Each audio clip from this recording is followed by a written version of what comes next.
What role does the heart have to do with awakening? Through my experience, as I've begun to sense myself and others, there's almost a energy change that began occurring literally in the heart region. Could you speak on the connection between the heart and love and the awakening process? Yeah. Now, as you probably noticed, heart is not a word I use very often or rarely ever. Not that there's anything wrong with the word or the reality behind the word. Mm-hmm. It's a word that is lovely. It can mean different things to different people depending on how you use the word. In the same way that certain words like God or even the word love, don't use it too much because it can be misinterpreted, and there are many different levels. So the heart is really what arises when the mind subsides and presence arises. And as presence arises, you look upon other human beings or other life forms and no longer feel this absolute separateness between you and them, because the separateness is created by conceptualizing other humans and yourself.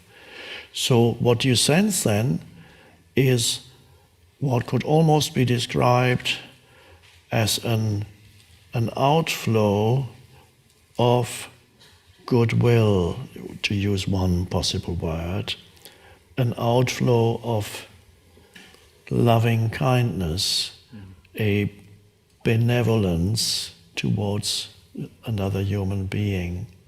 And that is prerequisite for that is that space that opens up, the space of presence.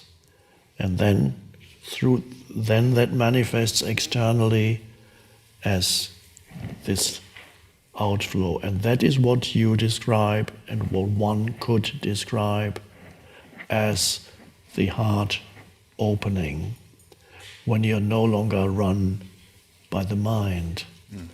Then the heart opens.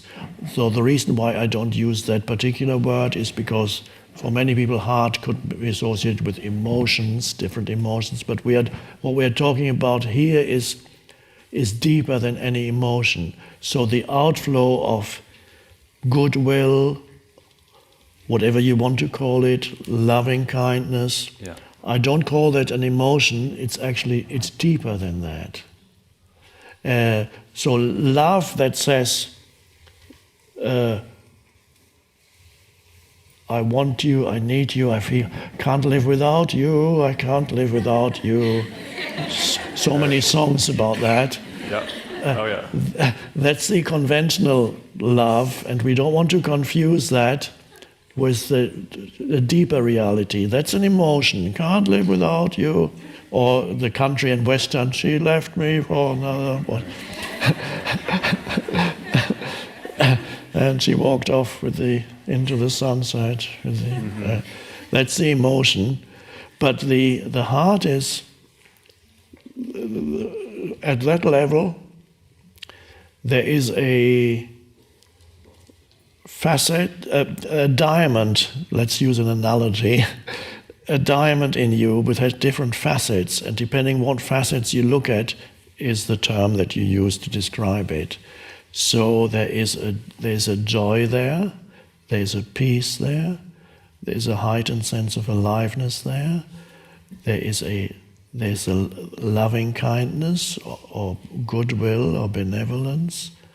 Those are all facets of the same thing, the same self-realization. In Indian spirituality, I mean from India,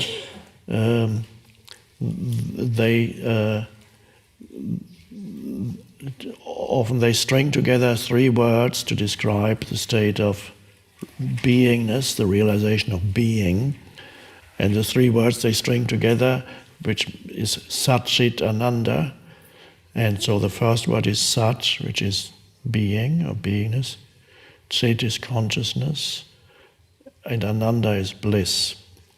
So that is used to describe the state of connectedness with being, Sat, which is consciousness itself. And to know yourself as consciousness is inherently blissful, or there's joy in that. The only true joy is there.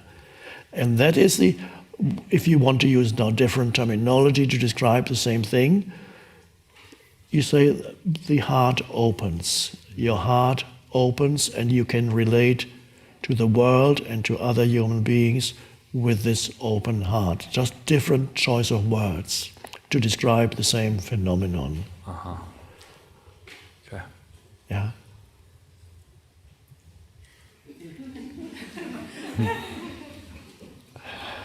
Okay, thank you.